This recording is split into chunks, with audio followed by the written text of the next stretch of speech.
Basta po. Ayan, kamusta kayo dyan mga kameta? Welcome back dito sa paborito nyong podcast. Marami tayong pag-usapan pero huwag tayong masyadong mag-usap. I need to transition to other things very quickly. Alam mo naman, ang dami pag-usapan. Guys, okay, ito. So, today, I want to bring together no, yung sets of discussions na meron tayo throughout the week, throughout the past week or so. So, as you know, guys, and hopefully kung hindi nyo nakita yan, at least you have to check it out. Na-interview po natin a couple of people with very different perspectives no, dito sa issue ng impeachment ng Dutertes at ano bang kailangan ng ating bansa. So we had already 3 year-enders. 2 of them we had it live here. One was RMC with Mark Gamboa, senatorial candidate, and councilor candidate si Kristan. At the same time, of course, we had the 2 OGs, Secretary Ronald Llamas, Justice Carpio, and then obviously before that also we had interviews with Senator Trillanes, one-on-one interview again with Justice Carpio and Ronald Llamas separately kasi si Secretary Llamas medyo behave siya pag andun si Justice Carpio sa harap niya. And then obviously we also had Congressman Percy na sponsor no nung pinaka first impeachment complaint laban kay Sara Duterte. So if you look at it, medyo iba talagang sinasabi nitong mga guests natin. So what we're gonna do today is try to synthesize that and then from there extrapolate some bigger question. So yung tinatawag na longevity question, kind of a long-term, serious structural analysis ng mga anong hinarap na ating bansa. But before that, let's go to what Fernand Brodel, the historian, calls evenmentiel. No, yung mga latest developments at anong mga natututo natin sa mga bagay na ito. No, because as it happens actually, yung ating column today on the Philippine Daily Inquirer, yes, just in case nakalimutan ng tao, hindi tayo vlogger lang at I'm also not strictly a journalist. I'm a columnist primarily and an academic, obviously. So political scientist po ang ating yung ating main job in my academic and also my popular works. So today actually yung column natin was, the title of that was, Do We Need a Revolution? Papunta na ba tayo sa mas exciting part? Obviously, I'm half sarcastic about this. So let's talk about this, guys. Una-una, i-summarize muna natin in different points of view. So, starting with Congressman Percy, na I'm happy to say na finally Facebook friends na kami, no? After knowing each other more than a decade, ngayon lang kami nag-Facebook friends. But eto, unang-una magsimula tayo kay Congressman Percy. Ang position ni Congressman Percy is very simple. Kung gusto, may paraan. Meaning, if you want to produce the numbers in the Senate, if you want to make sure na smooth yung transmission from Congress to the Senate, all you need is to make sure that the leadership in Congress, not to mention the leadership in Malacanang, do their part in order to make sure na yung mga nag-wishy-washy, yung mga takot sa Solid South, yung mga beholden to partisan interests will do their job. Hindi natin sinasabi na kailangan mangyari impeachment per se, but at the very least, at least you want to make sure na titignan na mabuti itong mga ebidensya na meron tayo base sa mga months and months of investigations. Not to mention the things we have seen in the light of the day, including not once but twice the Vice President threatening the life of the President, the First Lady, and not to mention, of course, si Mr. 1%, si Speaker of the House. No, by the way, that 1% I'm referring to to survey preferability. Baka ibang 1% ang inisip niyo. May terminology na Mr. 20% sa Malaysia back in the day, yung yun ang tawag kay Mahathir, no? Lahat ng bagay daw may cut siya na 20%. Hindi yan ang sinasabi natin. Now, going to Percy Sardania, matapang din yan, like Percy Lapid, but my best wishes he'll keep safe and strong. The argument of Percy Sardania essentially is, bago mo titignan yung issue ng feasibility, bago mo titignan itong issue na meron na ba tayong numero, bago mo titignan ano bang kailangan natin gawin para mamasahin yung mga ibang politiko na may partisan interest or kulang kulang sa courage, no? Medyo kulang sa political will, kulang sa pag-intindi or respeto sa ating saligang batas, at kulang sa commitment to upholding our constitutional order sa ating demokrasya. Ang point na is, before you even think about those political question, think about the moral, ethical, and the constitutional question. At base sa kanyang analysis, at base dun sa 28 pages, right? 28 pages yun, di ba? And practically all grounds, with the exception of treason, because wala tayong treason for peacetime, although some would question whether that law has to be updated or not, because the idea of peace also nowadays is very fluid. I mean, you can be in peace, but actually you're already in a state of cyber warfare and gray zone warfare, as we are with China in the West Philippine Sea. But anyway, ang argument ni Percy Sardania is that malinaw na nagkaroon ng repeated violations of the Constitution.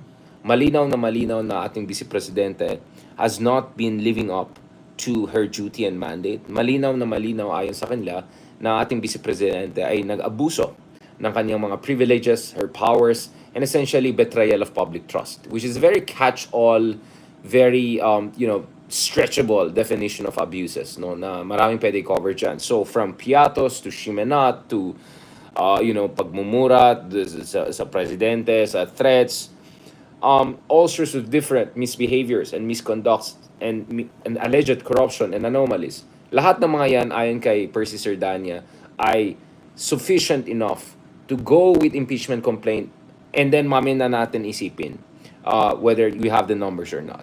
You have to do what you have to do because it's the right thing to do.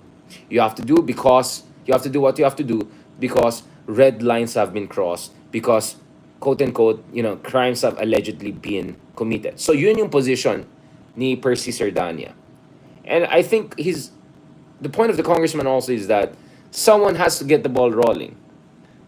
We build and they will come, right? Parang yun ang idea. We build the case on impeachment and then let's see what happens next. And obviously, there was a second case that came out immediately. This naman, Makabayan block na iba sa Akbayan. So actually, part ng ating interview with Percy Sardania, Congressman Sardania, was the difference between Akbayan and Makabayan, because some people still don't know the difference. Huge difference.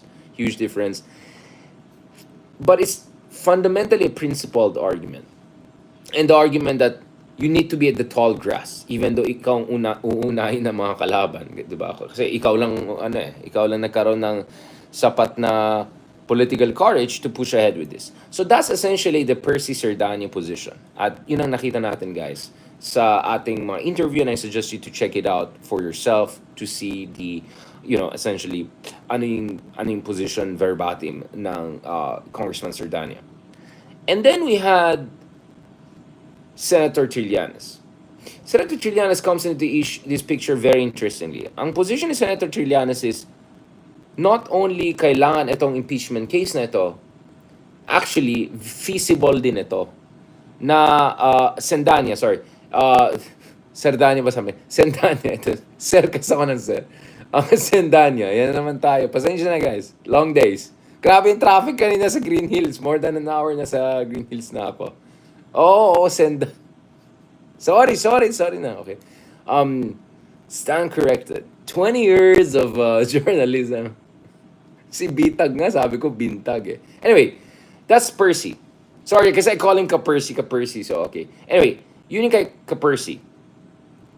Kay Senator Trillanes naman is, essentially ang position niya, hindi lang ito principled, hindi lang ito kailangan, actually feasible siya.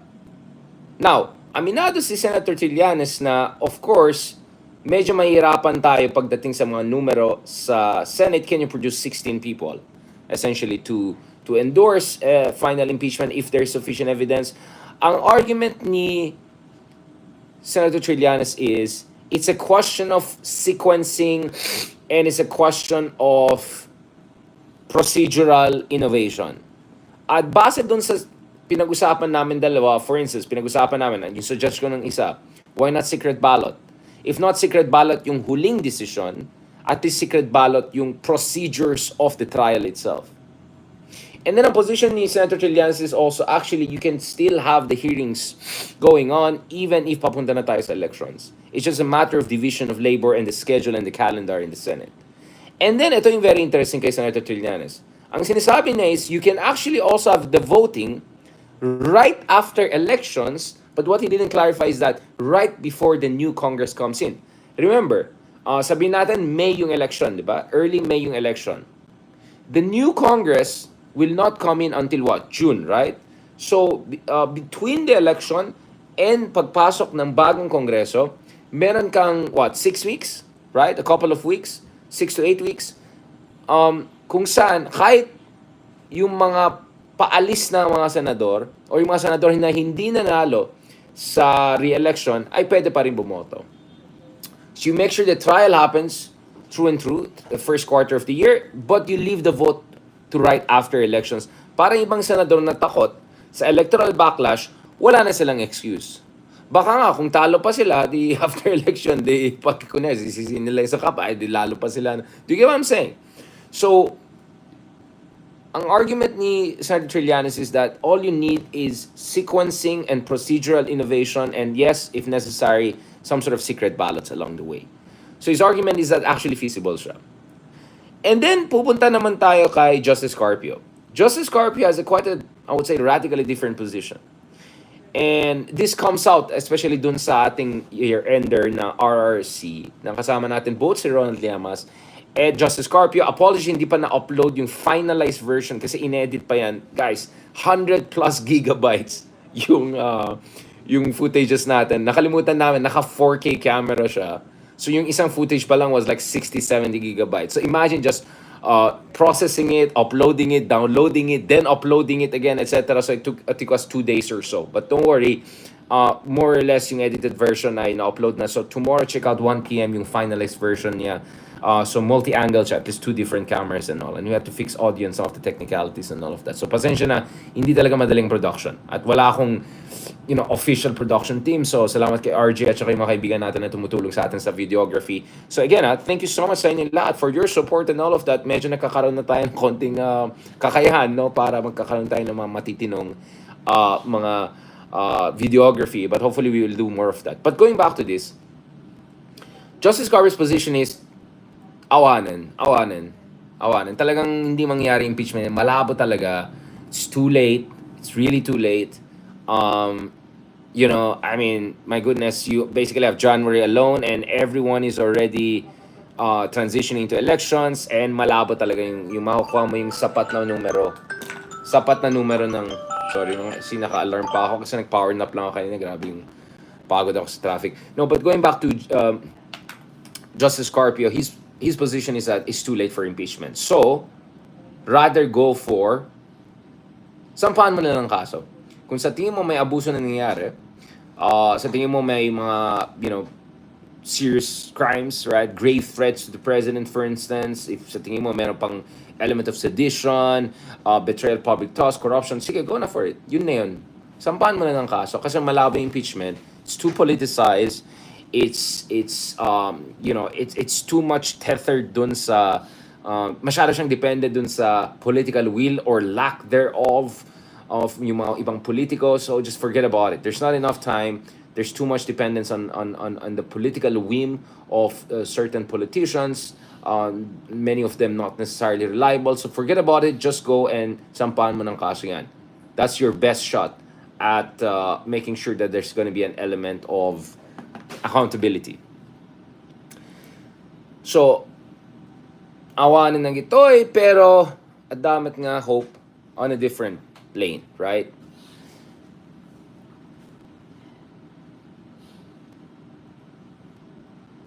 And then there's the Ronald Llamas position. Actually, I wanted to say my position, but I said hindi ko pa nasabi si Ronald Llamas, unfair naman. And then the Ronald Llamas position, if I were to summarize it, is basically kinda like Percy, Sendanya, but medyo more Machiavellian. I mean, essentially position niya, kung gusto may paraan, at para magkaroon ng gusto at paraan, kailangan masahin yung mga ibang senador, right?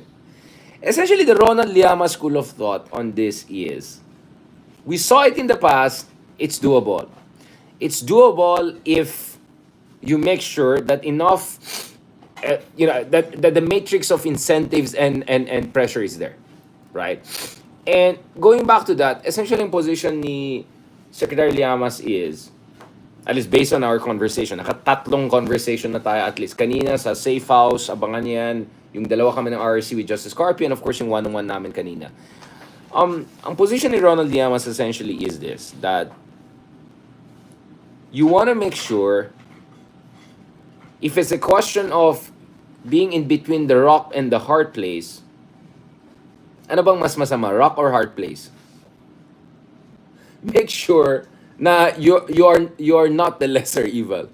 Let's just say maybe rock, hard place lang. So kumbaga, if yung iba kahit ang pangalan nila ay Abante ay biglang umaatras na. 'Di ba? Nakita natin sa Quadcom, 'di ba? Aminado yung nagbasa ng mga preliminary findings na siya lang pumayag, parang iba takot na baka magkakaroon ng backlash. So going back to this, guys. Ang position ni Senator ni Secretary Ronald Llamas is, you want to make sure that kung takot sila sa isang religious group or takot sila sa Solid South, you make sure to remind them, dapat mas takot sila sa Solid North. At mas takot sila dapat dun sa ruling coalition. So make sure that, depending on which is the worst, you're either the rock or the hard place. And definitely you're not, the less threatening party. Alright? So yeah, they are in a dilemma, but make sure yung side mo ay mas mabigat. Alright? So yung mga atras Abante, siguraduhin mo na for every one step of atras, may dalawang step na Abante. Kumbaga ganun, 'di ba? So para hindi mangyari nakita natin sa Quadcom, 'di ba? Noong una medyo Abante ng Abante, biglang paborito ng mga ibang natin. Nakikita ko bigla ito si Abante sa sa kabilang channel, sa ganito. Hindi ko naman pinapanood yung mga kabilang channel kaso yung algorithm ko. Kasi kung tinitingnan ko yung analytics ko, nakikita mo yung mga, your followers also watch mga this channel. So bigla nakikita ko, okay, ay, si Abante, ganun, diba? Tapos, next thing ay, nanonood ako ng hearing, wait, parang hindi na Abante to, medyo maatras na ito, nagdadrama, sinupport ko naman si Digong, ako ngayon ganyan, bakit ako yung inaaway nyo, yung mga trolls ni Digong, ganyan. Wow! Ngayon lang kayo magsasalita. What about all the 6 years of Duterte, lahat kami kinakawawa ng mga Duterte trolls, wala kayong sinasabi, kasi ngayon biglang ganyan na kayo. But anyways, nung nakita ko na umabante na yung umaatras na yung Abante na yan, sabi ko medyo malabo na tayo, pare. Tapos, as if hindi pa tapos ang atras Abante, yung presidente mo rin umatras Abante rin. Biglang isang araw sasabihin ng presidente mo, we will fight this, we will uphold the rule of law, hindi lang ito ay insulto sa akin, ito ay insulto sa opisina. About 2 days later, barely 72 hours later, let's just say, sasabihin niya, never say never, we can always be friends, great people, amazing people, wonderful people. Parang very, very Donald Trump, di ba? Parang one day awayin ka, the next day friends kayo. Yun, parang talagang walang mangyayari dyan. But anyway, so ang position ni Senator naman, Secretary Llamas. Hindi ko sinasabi para sa position ni Ronald at Senator Trillanes. Wala ko sinasabing ganun.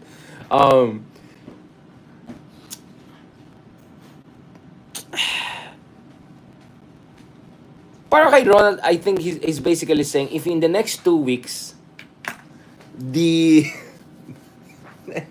naman lubrication sounds wrong. If alam mo na, yung mga kailangan madulas ay hindi madulasan. Tama ba yan? Yung mga pampadulas. Hindi mangyayari mga pampadulas na yan or yung mga, alam mo yung mga, yung mga mafia style, di ba? They will put a bullet silver and they'll put a rose, di ba? Dapat ganun style. Punta sila sa bahay mo, they'll put a rose and then they'll put a bullet. Parang pili ka. Diba? Di ba? May ganun din, 'di ba? May plata or di ba? May oro or plata, may ganun din, 'di ba? Yung mga narcos, 'di ba? Pili ka. Plata or oro, yung mga ganun, 'di ba? Kung hindi mangyari in the next 2-3 weeks, malabo na mangyari yan. 'Di ba? So if you look at it,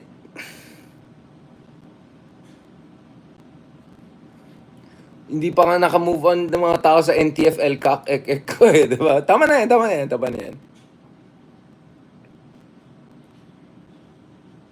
No. Sinong column? Sino? Alam mo guys, sana naman may standard kayo bago yung tawagin columnista ibang tao, di ba? Hindi ko naman sinasabi na dahil Philippine Daily Inquirer ako ay ano, di ba?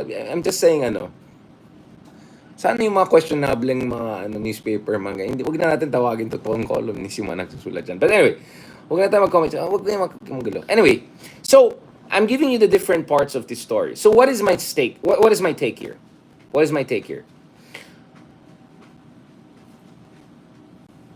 Mali silang lahat. No? Just kidding. Lahat sila mali. Ako lang tama. No, actually, ang position ko ay simple lang. Ang position ko dito is, dahil maraming mga umatras, Oro Plata Mata, ano po, pelikula po yan, Oro Plata Mata. Ang sinasabi ko yung Narcos. Yung sa Narcos yun. Sa Colombia po yan. Anyway, going back to this, ang point ko is simple. First of all, we have to accept a number of things. Hindi po tigre ng norte yung ating presidente. He may be a good fox, but I'm not seeing enough of lion. Now, if some like Senator Trillanes want to believe that is plata o plomo or whatever, yeah, something like that. Yeah, plata o plomo. If people want to, kaya nga naka-Mickey Mouse ako eh. Kaya naka-Mickey Mouse tayo kasi, meow, meow, meow, meow. Oh, alam mo na, medyo meow, meow eh. Medyo meow, meow. So, that's the first thing we have to accept. Hindi lang yung mga ibang senador natin na meow, meow, meow, meow din yung isa. So, malabo. The other thing we have to also accept here, guys, is news cycles. News cycles. I work in mainstream media, legit media, and at the same time, I'm also a YouTuber. I mean, literally, nasa listahan na tayo ng mga Filipino YouTubers on Wikipedia. So, shout out dyan sa Wikipedia. Nilagay na yung YouTube channel natin. Officially, nasa Wikipedia na ang meta natin. So, I'm very proud of that. Okay, thank you so much. Now, anyways, going back to that. So, hindi lang ako kasama sa Filipino political scientists, Filipino media, kasama rin tayo sa Filipino YouTubers. Okay, anyway. So, actually, I have a first-hand experience of, and nakikita ko sa analytics, sa trending, etc. Nakikita talaga natin na madali talaga magbagong, madali talaga magpalit ng news cycle tapos mag-move on ng mga tao. Ano lang yan? Parang nangyari kila Maris, ganyan lang. Mag-move on lang tao. I don't think people treat serious things as serious as they should. They just treat everything as a kind of a news cycle thing and then move on na kaagad. Right? Parang showbiz lang ang politics sa atin. Things got hotter, and then they move on. Ganun lang.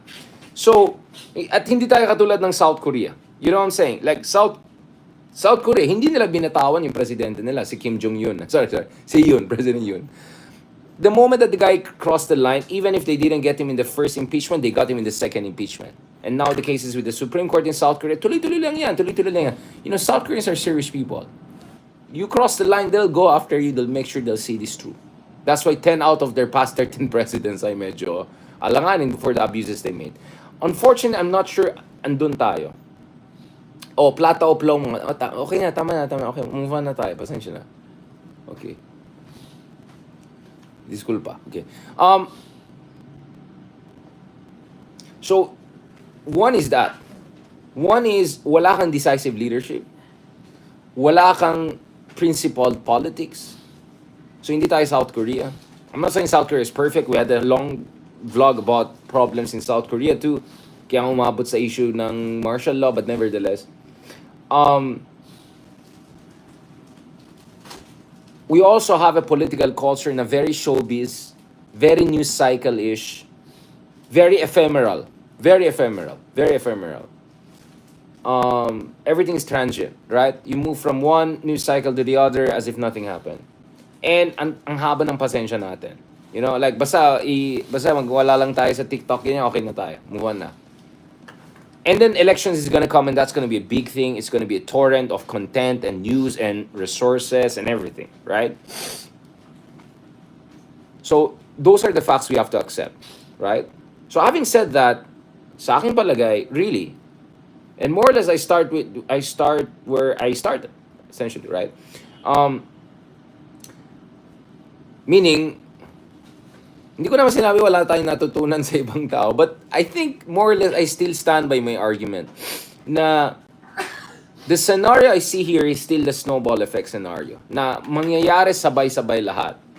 And one of the scenarios I can see here is that even if mag-fail yung impeachment, meaning the numbers will not be produced, the trial will not take place in the Senate or whatever, essentially politics will prevent the Senate, politics will prevent from a proper impeachment proceeding from pushing through.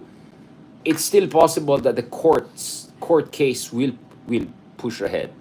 Now, that is not perfect in itself because also we know ang haba ng mga kaso dito. I mean, si Imelda Marcos was convicted, and where is she now? As if nothing happens. Convicted yung isang senador dyan, alam natin sino yan. Actually, at least yung isa dyan, di ba?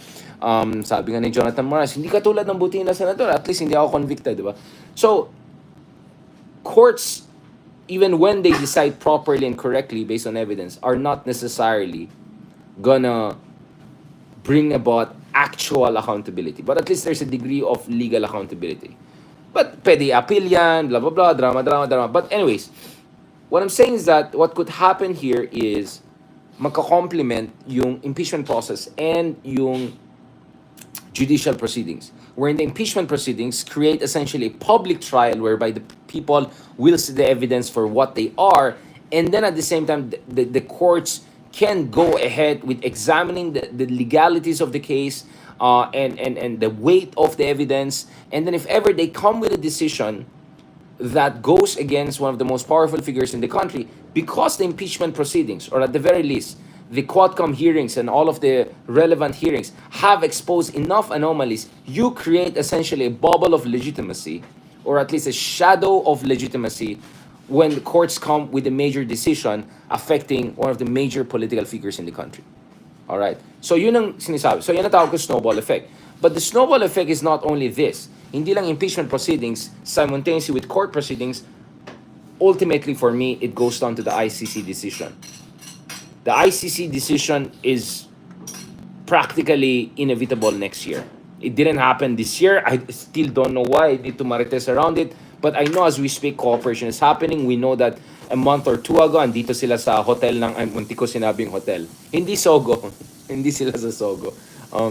Actually, naisip ko si Secretary Llamas, pwede siya mag-endorser ng Sogo. So clean, so good. Diba? Kasi Japanese, diba? Tapos Lord Tornaga. Tanongin natin sa kanya. But, di ka naman saying, Eurote, masyadong, medyo social yung hotel. Di ko sasabihan ng hotel yan. Medyo social siyang hotel. Medyo. Alright. Okay. Medyo social. So, hindi Sogo. Hindi Eurotel. Basta, dahil lang galing sa Europe, Eurotel lang. Kaya naman. Red Planet. Saan yung Red Planet? Parang ang dami alam ni Sir Nico, ah. Anyway, mga kasogo, so clean, so good, so go. Okay? Parang Sogo. Konyo yung mga Sogo. Let's go to Sogo. So I think the ICC could be essentially the key that unlocks the torrent. Or etong snowball will turn into essentially alam mo na, 'di ba? Magana na 'yan. So yun yung most likely scenario na nakikita ko. Does that necessarily bring, or should that necessarily bring a sense of relief? I don't think so. Actually, very ambivalent ako about what could happen next year. In fact, I'm very ambivalent about what could happen in years and decades to come for the Philippines. So let me just read, guys, from itong latest column ko so that you understand yung state of mind ko. Because, hindi naman tayo katulad ng iba na nag-interview lang or may mema lang, may masabi lang. Actually, try to think very deeply about these questions.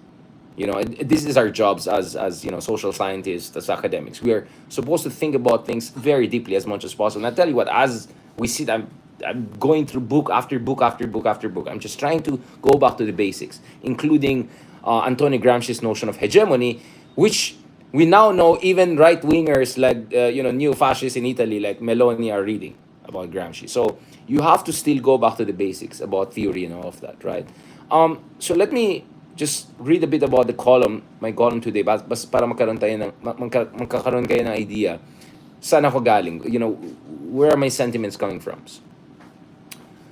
There are decades where nothing happens, and there are weeks where decades happen. That was the observation of the Russian revolutionary leader Vladimir Lenin, following the precipitous decline and eventual collapse of the centuries-old Tsarist regime in his country. The question of revolution, of course, has gained renewed salience in our new political moment. From the sudden demise of the half a century old Assad regime in Syria to the historic impeachment of President Yoon Suk Yeol in South Korea and the seamless return of Donald Trump to the White House, we are witnessing nothing less than the evisceration of age old assumptions and the dawn of a new age of uncertainty. Both the world's most established democracies as well as entrenched autocracies, including both Russia and China, are experiencing an unprecedented degree of systemic vulnerability. So, dear reader, where does that leave our beloved Philippines? It's easy to dismiss our domestic politics as more noise than signal, namely more drama than substance. We had a surreal year behind us. Where else on earth has a former president openly accused his immediate successor and ostensible ally in 2022 elections as a drug addict, as a cocaine user, and shortly after called for the separation of a whole group of provinces, meaning the island of Mindanao, from the rest of the nation? Where else in this universe has an incumbent vice president threatened, not once, but twice, in public, to have the commander-in-chief murdered, whether through assassination or beheading? In any other self-respecting nation, keep in mind what's happening in South Korea, a swift and decisive response to such grave threats to the Republic would have been a foregone conclusion. After all, the threats are not only to the President, but the office of the President and the mandate undergirding it. Unfortunately, though, ours is a peculiar system, where the rule of law is at best an aspiration, and at worst, a perilous delusion. Following months of blockbuster, quote-unquote, hearings at the Philippine legislature, although I would say the Quadcom is far more credible than the other one in the so-called upper house, which meticulously examined the gallery of rogues and exposed a torrent of questionable practices under the Dutertes, genuine accountability remains a big question mark. Hence my ambivalence. Are enough senators willing to risk their electoral future to hold the powerful dynasty to account? Are domestic courts sufficiently secure and insulated to take on among the most popular figures in the country? Will we finally cooperate with the International Criminal Court to hold former administration stalwarts accountable for mass atrocities? Meanwhile, the public, reeling from high food inflation and slowing wage growth, is also coming to terms with a whole host of highly questionable developments during the recent budget hearings at the Philippine legislature.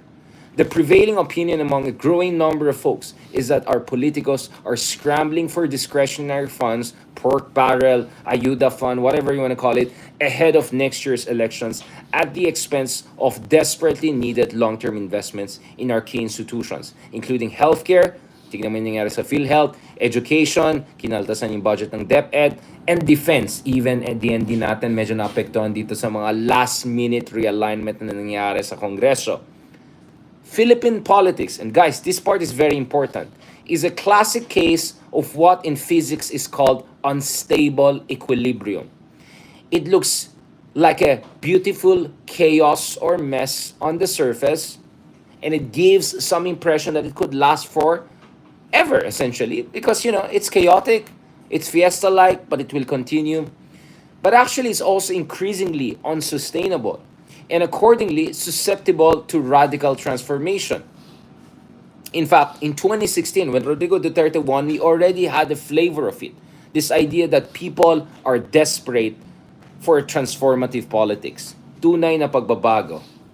In many ways, this was the inevitable conclusion I derived from an illuminating conversation with two of the most informed political figures in the country. Of course, I'm referring to the year-ender special podcast we had in Deep Dive, where I sat down for almost 2 hours with former Associate Justice Antony Carpio, former Presidential Advisor for Political Affairs Ronald Llamas. But obviously, it goes also beyond that illuminating conversation to the whole sets of writings reflections, readings, and conversations over the past months, if not the past years, on this issue of Dutertes versus Marcoses. As some of you may know, as early as 2021, I had a piece on Nikkei Asia in Tokyo writing about the inevitable clash and showdown between the House of Duterte and House of Marcos.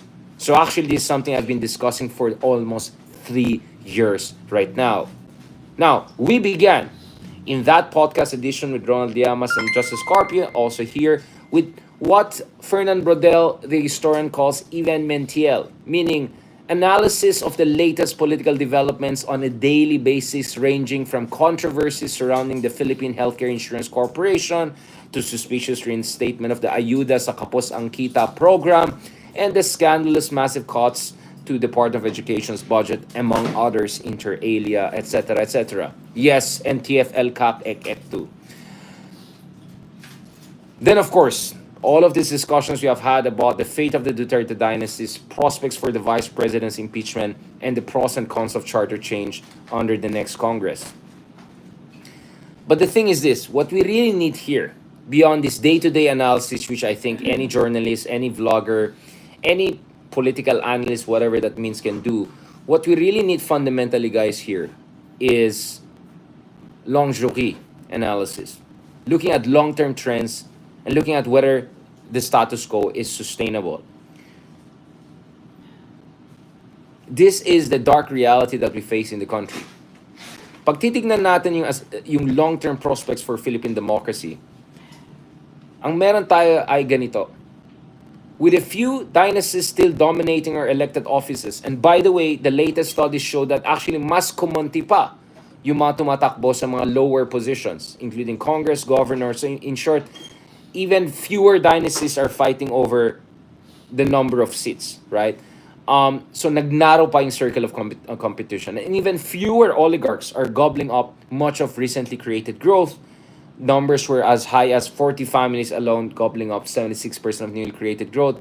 The question is the status quo both morally and politically sustainable? Morally meaning, eto na ba? Is this the best we can give to the Filipino people? Do the majority of Filipino people deserve this? That few of us, not necessarily any of us, but actually few of them, some people in certain gated community, among other things, hindi lang mga Bitcoiners, hindi lang mga trapos, enjoying lives of hindi lang seniors, hindi lang hacienderos, but they're living the lives of modern-day billionaires.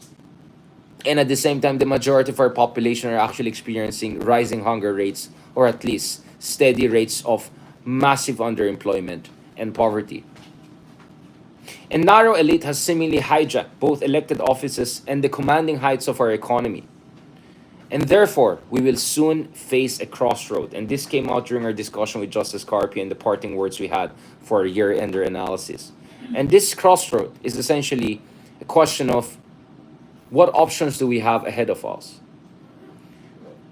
Do we go with radical reforms, effective reforms within the bounds of our Constitution? Or are we inevitably sleepwalking towards a political rupture, which may pave the way for the emergence of, some would say, RevGov, or revolutionary governments, on the ashes of a totally discredited system? After decades of political stagnation, and this is what Lenin was saying a while ago, sige, retag na ako. There are decades where nothing happens, right? And past half century or so, actually nothing fundamentally changed in the Philippines. But suddenly, you will arrive at the moment where within a span of weeks, the world is going to go upside down. So is the Philippines finally ripe for transformative change? And what form is that transformative change going to take? Is it going to be business as usual trapo politics? Is it going to be the return of kamay na bakal? If not the Dutertes, Tulfos, who else? Or is it going to be something different? My worry is that baka mapagod ang tao sa kamay na bakal, baka gusto ng tao ay bakal lang. Tanks, guns, aircrafts, helicopters. We have seen this in other countries. Korea went through a martial law, something that was impossible. Yes, it was only 6 hours long, but who knows? If only it was better coordinated, maybe Yoon would have been Kim Jong-un by that time. We don't know about the US, what's going to happen under Donald Trump. There are some serious worries about US tiptoeing towards an authoritarian system. We saw it in many other countries more developed than ours, way more established than us when it comes to democratization, and yet they went down the drain. And then we have countries that are more economically developed than us and at some point politically similar to us, like Thailand, which have been suffering one coup d'etat after another coup d'etat, and one political instability after another political instability. And for some of you who are a bit older or older millennial like us, you would remember the early 2000s when some people, including one of our guests here, regular guest here, committed, was that orchestrated not once, but I think three coup d'etats, right, during the Arroyo administration. So, it's not impossible. Ang fear ko talaga dito is kung mawala ng pag-asa ng tao, kung mawala ng believe ang tao sa democratic process, kung tuloy-tuloy itong polarization, radicalization, tuloy-tuloy itong disinformation, if there are no guardrails, if there's nothing decisive done, if the economy is not going to be inclusive, if the economy slows down, God forbid, people are going to think about hindi lang kamay na bakal, they might even think about bakal as a solution to our fundamental problems. On that note, thank you very much again to everyone for continuing to listening to us. I know minsan naiinis kayo, sasabihin ito na naman konyo na ito, sasabihin ito naman sinasabi niya, but I know those of you who are not shallow, those of you who understand what we're facing here, those of you who understand how difficult it is to have critical thinking, discussion, in a cesspool of disinformation and trashy vloggers and bayaran propagandists and all of those mga walang yan tao, it is really, really hard to get the message across. So this is what I always say. We are not perfect. Yes, sometimes we go excessive, sometimes we go self-decadent. But my advice to people, to haters or whatever is that, okay, you think you can do it better? Go ahead. Come back to me once you have 2,000 vlogs trying to get things across when it comes to critical thinking. And let's see if you can keep on doing it. And I'm sure hindi kayo kasing konyo ko. Go ahead. I'm sure you'll do better. Go ahead. Be my guest. No one is stopping you from setting up your own podcast. No one is stopping you from writing thousands of articles and half a dozen in book and journal. Go ahead. Be my guest. But kung wala kang courage, wala kang creativity, wala kang discipline to get things done, then just zip it. All right? Just zip it and try to be helpful, right? Because we're doing our best here to get the message across, no matter how difficult it is. And unlike some people out there, whether armchair people, epal people, bayaran people, we're actually on the front line here. And I've been getting hit from right and left, from liberals, from Dilawan, from DDS, from loyalists, whatever. But we keep on doing what we do because we believe what we do is right. Not perfect, but it's right. It's right not only in terms of intention, but I think it's also right in terms of methodology. Because at the end of the day, ang gusto natin mangyari dito, guys, is let's talk this through. Right? Let's examine every single angle here. And that's why I collaborate with other people. As you notice, I collaborate with a wide range of people. People from very different backgrounds. I'm not just collaborating people who are similar to me, like political scientists or from UP or from, what I'm saying. Yeah, I have that collaboration. I have a podcast, with my fellow political scientists, The Breach. This is with Project with Europe, etc. Yes, but, dito sa ating vlog, this is about collaboration. This is about contemplation. This is about talking to each other. And this is about reflection. And in many ways, also therapy. So as always, thank you so much for your support, because it's your support that keeps us strong, keeps us inspired, and keeps us going. Because believe me or not, nakaka-stress na nakaka-dismaya talagang Philippine politics. Believe me, it's one of the most stressful things to cover. As you know, my primary expertise is in West Philippine Sea, international issues. But I felt something has to be done here. We have a lot of great journalists. We have too many vloggers out there. What we need is people actually who are doing social science, who are doing academic work, to also try to engage the greater public. So maraming salamat also dun sa mga followers natin, dun sa mga ating mga kababayan, no? And also yung mga ibang mga fam na nakikinig dito, your support means a lot. Your support means a lot. So, yun lang. Sana ma-inspire natin other people. And if other people think they can do this better than us, go ahead. Be my guest. No one is stopping you. Believe me. Ako pa. I'm the last person to stop you. I'm all here encouraging everyone to get as engaged as possible. All right? Thank you very much. And talk to you soon. Maraming salamat. Wait lang, hinahanap ko paano ko tapusin to. Okay, ito. Thank you.